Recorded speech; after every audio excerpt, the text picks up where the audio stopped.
Hai semua, Assalamualaikum. Pada hari ini saya nak kongsi lagi resepi raya. Walaupun agak terlambat sedikit kan, jadi saya nak kongsikan resepi ayam masak merah. Pertama sekali di sini saya nak mulakan dengan menumis lengkuas yang telah dikisar terlebih dahulu. Lebih kurang 1 sendok. Kemudian diikuti dengan serai sama 1 sendok juga. Kita tumis sampai jiran kiri kanan depan belakang bau.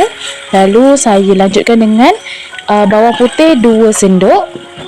Jadi bawang putih ni kita banyakkan sikit lah. Begitu juga dengan bawang merah 2 sendok.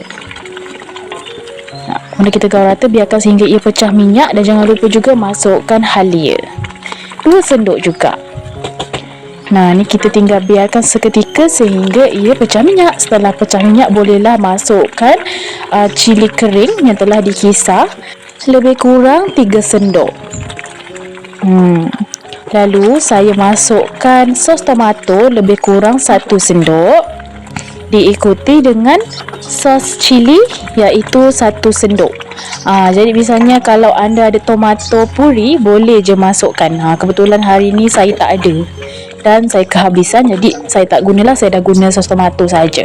Lalu di sini jangan lupa tambahkan garam sesuai selera. Lalu saya masukkan gula Melaka.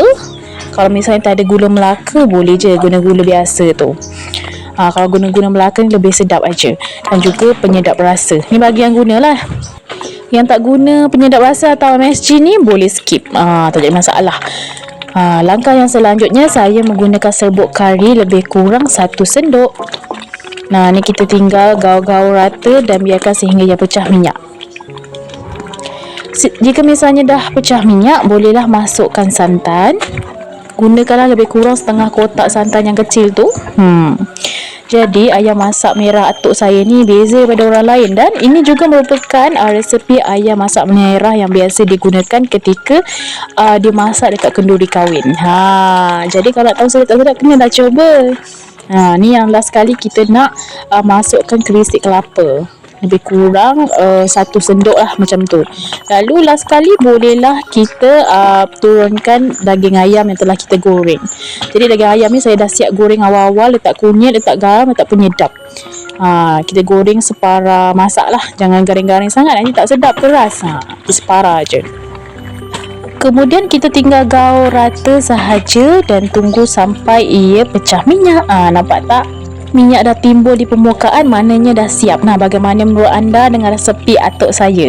Ini merupakan ayam masak merah ala atuk saya. Jadi jangan lupa cuba dan menilai sendiri sama ada ia kena ataupun tidak dengan teka anda. Selamat cuba guys, jumpa lagi. Bye bye.